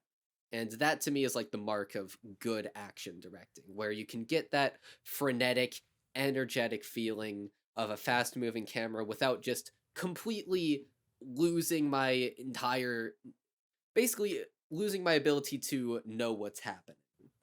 Yet there's so many good blink and you'll miss it moments of action. Like in that same scene of him fighting the Eternity Devil, there's a part where the Eternity Devil throws out one of his limbs and like punches Denji in the face so hard that his you know how his neck is like a bunch of cords when he becomes the Chainsaw Man? Yeah. I'm pretty sure his head like spins around 360 degrees like twice, makes 2 full rotations, but then it just like slingshots back into place because he's healing off of all the blood, which is a sick ass moment, by the way. Yeah, dude, that final fight with the Eternity Devil is probably my favorite fight in the show so far, just because it's cool. It's like he's constantly healing off of the blood. And I also love the detail where the fight literally takes 3 days, and it takes so long that everyone is just bored of it and is like, oh yeah, he's been going for 3 days, huh? I fucking that's love kind of that. cool. Denji's like, I've done it. I've become the perpetual emotion machine. I'm going to win the Nobel Prize. Because he figures out that, like, hey, when I become Chainsaw Man, using this power takes up a lot of my blood, and if I use up too much of it, my chainsaws will attract, and I'll be a weak little bitch boy again. But because you are the Eternity Devil, and you are made up of eternity, I can just cut at you all day, and your spilt blood I can drink, and it will heal me, and then I can just cut you again and keep my chainsaws out. And he does do it for 3 days, and it goes on for so long to the point where the Eternity Devil just offers Denji his weak point, his heart, be like, fuck this, I give up, you win, please just kill me and end this suffering. This is like hell on earth for me, just make it stop, I beg of you. I love how every fight teaches us a little more about the characters and their powers. Like I forget exactly who it is, but it's episode 3 where we learn about Aki's power. Huh? Well, were you talking about the Bat Devil, or were you talking about Aki's Fox Devil? Well, they're fighting a devil, and it's the I love how Denji's fighting in order to feel some, and then he meets the Boob Devil. That's what I refer to her as. Oh yeah, she's officially called the Leech Devil, but yeah, I know why you called it. She had like 3 pairs of saggy tits. And that teaches us about Aki's Kun and an amazing scene. Episode 7's fight obviously teaches us about how well, actually, before that even, it's in episode 3 where we learn that Denji's powers are based on the amount of blood he has. And that teaches us that, like, okay, so he's not just infinitely powerful once he becomes the Chainsaw Man. He has to keep, he's basically limited in his ability to use it by, like, okay, he can't sustain too much damage, and furthermore, he's on a time limit, because having a bunch of blades literally piercing from your skin, that tends to make you lose a little bit of blood, doesn't it? So he's on a time limit, and once he stops being the Chainsaw Man, he's going to be super tired and exhausted because he's just lost all this blood. And so episode 3 teaches us about the limitations of his powers by putting him on the absolute brink to where Aki needs to be brought in. And then episode 7 teaches us about how Denji can literally just eat parts of his opponent and steal their blood. I think we see him eat some of the Bat Devil's blood a little bit, or like I think I remember him taking a bite out of the Bat Devil to replenish himself, but he's not able to do it nearly. I don't think he's able to do it nearly to the same extent as the Eternity Devil, who is just literally an infinite power source for him. I don't think he did for the Bat Devil. Did he not? I could have sworn there was a point where he bit into him once. Because in episode 7, it's portrayed as like this new reveal where it's like Denji's putting his second neuron together and being like, oh yeah, wait, you have blood. I can just, because he's at a weak point, right? And so that's like the turning point of the fight when he realizes he can do that. So I don't think it happened in episode 3 at all. No, maybe I am mistaken. Oh yeah, there is, slightly off topic, but I wanted to bring this up and I forgot to because this is a really cool concept.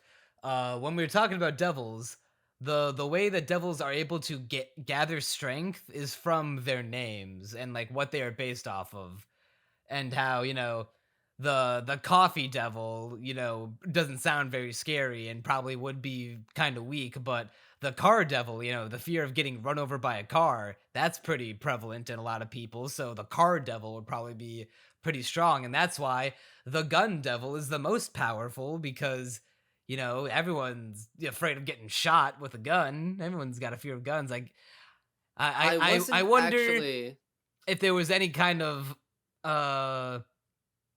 political symbolism or theming behind making the gun devil the most powerful one. I'm not 100% sure on the politics or whatever, but there is certainly some symbols in regards to like at least some parallels. I'm just saying it's not I don't think it's a coincidence that the gun devil was first cited to appear in America. True. that is very true. Wow, MAPPA, way to put politics into my anime. I mean, considering Japan is a country with, like, you literally can't own a gun in Japan, I imagine it's going to be err more on the side of anti-guns. Yeah, you can. You have to rig up your own fucking Fallout 76 guns to assassinate prime ministers. But what I noticed about the gun devil, I know we're getting a little off, going on a bit of a tangent here, but it has some parallels to the atom bomb in particular, where it's like, all of a sudden, boom, like 1.4 million people dead with this like incomprehensibly powerful shockwave. I love how it's literally like, you don't know how it happened. You don't know any of how the gun devil could have possibly caused this much destruction. It just happened. Yeah, like Aki lives in Japan. His family lives in Japan, and the gun devil was specifically stated to appear in America. So somehow his very presence just killed people by sending shockwaves all throughout the world. But we don't even know how the we know the gun devil appeared in a country that wasn't where Aki was, and that's it. And it still kills shockwaves his family. Appear and completely annihilate the house. We have no conception of how these powers work, how much control the gun devil has over them. It's just impossible to wrap your head around, and that is why I think the gun devil is such an effective big bad for this show. And it's going to be very interesting to see how the characters try and tackle the gun devil, and how Denji's gonna eventually, I imagine, beat the gun devil. I like how the way to find the gun devil is that the devil hunters are collecting pieces of its flesh, and its flesh is like its bullets, which is Literally interesting to just think about. bullets. Yeah, it's straight up just bullets, and they're covered in like this gray goop, and they attract one another. So the only way to find the gun devil is by collecting all of the chunks and then forming one chunk massive enough to attract towards the gun devil. So once they collect a big enough wad, it can act like a compass that'll point them towards the gun devil, and that's when they can track it down and fight it and kill it. Hopefully. All right. So I guess we'll get off of this tangent and go back to whatever we were originally talking about. We were talking about the Devils and action, Dirt. and Yeah. honestly, I think we actually did just cover pretty much all of it. I do like how I think this might be an homage. I would be surprised if found this out to be not the case. There's a moment in episode 4 where as Denji's fighting the Leech Devil, I think it's shortly after gives his big speech of like, "Oh, let's have a dream battle. Let's see whose dream is nobler." And he runs towards the Leech Devil in a very manic fashion. It's identical to like the run that they do in Devilman Crybaby, where they're like taking wide strides with their legs and like doing a windmill motion with their arms. Like it's too one-to-one that it can't just be a coincidence. I feel like it is a reference because I'm pretty sure, you know, it's not. You don't have to be too well versed in the medium to know that Chainsaw Man is inspired by Devilman. Not gonna lie, didn't think of that. You didn't think the story about a guy who merges bodies with a demon Well, see, and then I don't can know transform anything into a about devil? Devilman. Other than that, it's apocalyptic. That is the extent of my knowledge when it comes to Devilman. So Well, actually, the thing about Devilman is that it's actually it does become an apocalypse story, like a bit through, but like whereas it happens near the end of its story, whereas in Chainsaw Man, we're in a world that has gone through if devils have not always been a thing in this world, we have gone through a dramatic power shift where yeah, the world is trying to operate as normal, but you know, it's hard to live in a world where 1.2 million people can just die in 5 minutes by one devil showing up. yeah. Aside from that, I guess the last thing I want to say is in regards to the directing. Obviously, for the most part, it's really, really good. Here's something weird I noticed. It's not necessarily a bad thing, but it's that for some reason there's this continuous type of shot that appears and well, it stops once we get to the arc of them being stuck on the 8th floor for obvious reasons, but it's this camera loves or this director loves placing like okay, so randomly in a conversation scene, it'll just place the camera outside of the building looking at the characters through a window and there'll be very noticeable city ambiance. And it happens very frequently. And at first I was like keeping track of it because it was just such a random thing I noticed and I was like hold Were on. they like establishing shots to like I think they were I think No, that's they what it they aren't was, like establishing shots. No. I mean, kind of.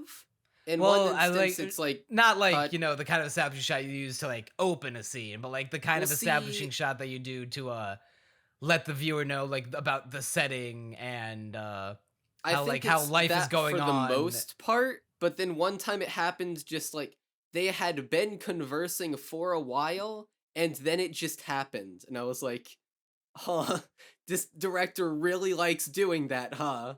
Where even just in middle of a conversation, just have that. And I know this show didn't invent placing the camera outside a building, but because the show is also very true to life, where it's like, oh, if the camera's outside the building, we're gonna have a bunch of city ambiance. So in this show, it's particularly noticeable when it does it because all of a sudden we'll go from mostly silence and just characters talking to characters talking over a bunch of pedestrians talking or cars going by. and it's just sort of a weird thing I noticed. But not gonna lie, uh, I mean, I'm not head over heels for it, but it's just funny that I noticed something so oddly specific, and so I can't say I dislike it. Uh, I know we've been sucking the show's dick for like the past 100 minutes. Are there any like issues that you have with the show? Any criticisms that you could levy towards it? I guess I'll slap my dick on the table and say I'd give this block of episodes an 8 out of 10 overall. And the reason why I'd say that is not because of any flaws with the show, aside from, I guess, the worst I could say is, oh, I don't like Aki that much, because he's just kind of a deadpan dude with a bit of character to him at times. Himeno's backstory, and him, gradually learning to like Denji, and him being the super pissed off roommate.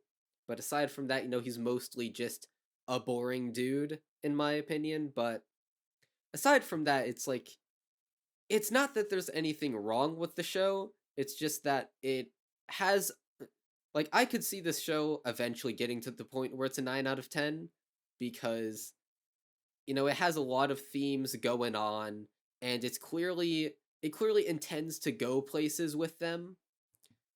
And I imagine if it goes far enough with those and explores them in enough depth, and if there's enough interesting plot points and plot twists, then it could get really, really interesting. But for now, we're mostly at the part of the story where we're establishing new stuff, establishing new characters, getting a feel for the world and what the general vibe of the story is going to be like. It's just mostly, it feels like the, I wouldn't say prologue, because we are a decent bit into the story at this point, but sort of like the opening act to something that will eventually be much grander. Yeah, the story is definitely going to get a lot more expansive and a lot more intense as we go along. And this is just like, the appetizer before we get into the main course. But as far as shows we've covered this year, this is definitely up there. Animation's great, directing's great. The literally the one criticism two criticisms I have of the show was like, one, episode 1 is the worst episode because of the not by nature of the writing, but by nature of all those CG zombies. Just it gives a bad first impression of being like, oh god, is this what like all the action's gonna look like when we have to fight demons? But thankfully it has grown past that and gotten a lot better. The only other time I was like, huh, that's a weird thing to do in this show is have the Leech Devil show up immediately after the Bat Devil with no build up whatsoever. Like I thought it was kind of weird how it just came out of the blue, and now we had just gone through this crazy fight scene with the Bat Devil, and now we got to do it again but with a different demon this time.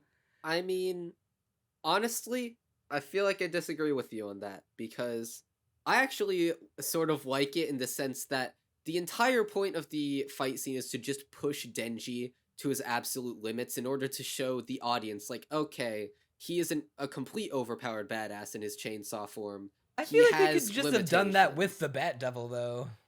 But honestly, I feel like it's more effective if you leave Denji completely exhausted after one fight, and you feel like as a viewer, okay, it's almost like he's bested the devil, he's at his limits, and then the second devil comes, and it's like, I feel like my problem with this is that there's literally no build up. It's just like, it's directly stated by the Leech Devil that like the two of them were lovers, and I just feel like it was kind of my issue with it, not just that it exists, because I love, outside of it just appearing out of the blue, I love pretty much all of the moments involved with it. Like, the fight's great. It has the big Denji being like, oh, let's see whose dream's nobler. And then it also has, Cone hitting him with the Fox Devil.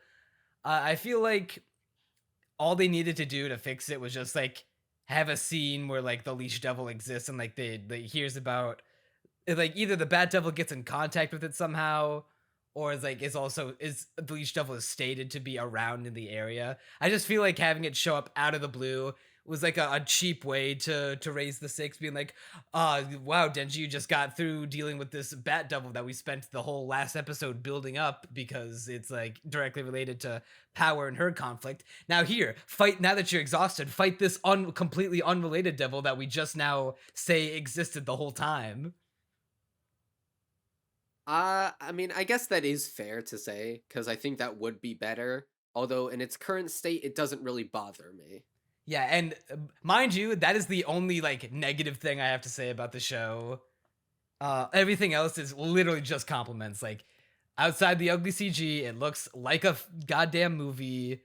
The soundtrack is bopping, even outside just like the opening in the ED, because Kensuke Ushio's going ham as usual. It's crazy to me that the albums for the soundtrack for the Chainsaw Man anime is also available right now, and it's being released in like blocks of episodes. Like episodes 1 through 3 and 4 through 7 soundtracks are out, and So I could probably find it on YouTube. Hold on. Yeah, you definitely can. If it's on iTunes and Spotify, it's definitely on YouTube. Okay, so I can find that one electric guitar song that's really, really catchy that I need to find. Yeah, I know, because like I have a note here that I'm sad that I forgot what it was, and because my note here is in episode 3, soundtrack is raw, and it's when Power gets eaten and when Denji beats the Bat Devil.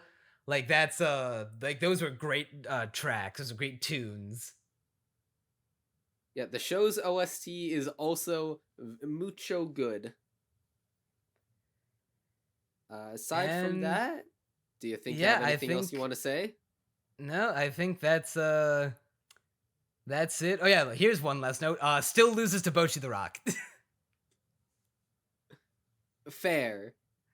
But that's just because I think Bocchi is actually a contender for Anime of the Year. I mean, based off of the first episode, yeah, I would probably... I'd say that Bocchi has a way better first episode, or makes a way better first impression that will probably lead into a much better show than Chainsaw Man. Although I'm biased there too, because I just like slice of life and wacky animation. I've seen like I've only seen 2 episodes of Bocchi, and like one of them being one after the seasonal podcast. But of all the clips that I've seen of Bocchi, it's just like. I am actively avoiding the clips just because I want to be able to experience all the wackiness in real time, but I have seen some of them, and I just like shows with wacky animation, so I feel like on that point alone, Bocchi is gonna just curb stomp Chainsaw Man. Chainsaw Man and all other shows, even I can't make any claims until we do our big year-end roundup podcast in January, but If Bocchi maintains its level of quality that it is now, it might even dethrone my beloved dress-up darling as Anime of the Year for me. That will be shocking. That will be a moment to remember. Well, we'll see. We'll tune in for that podcast when it comes out in a month and a half. And if you enjoyed this podcast, be sure to leave a like, head on down to the comments, tell us what you think about the Chainsaw Man anime. If you spoil anything from the manga, I will fucking chainsaw your head off. And if you enjoy the podcast, subscribe to the channel for more podcasts and more videos. Yeah, we'll be uploading presumably new stuff that Neon's going to be making onto this very channel starting January of next year, so be on the lookout for that. Yeah, I've gotten commission stuff in the works for that, and revamping the podcast for the new year. It's good. There's gonna be big money plays happening on the Neon Manta channel in 2023, so look forward to that. And help us get to 100 subscribers before the end of the year. We are only 9 away. That is the goal. That is our Denji goal. He wants to touch tits, we want to touch the 100 subscriber count. That'll do it for this episode of Castaway Anime. I'm Neon Manta. And I'm Crunchy Bagels. And you'll see us next time.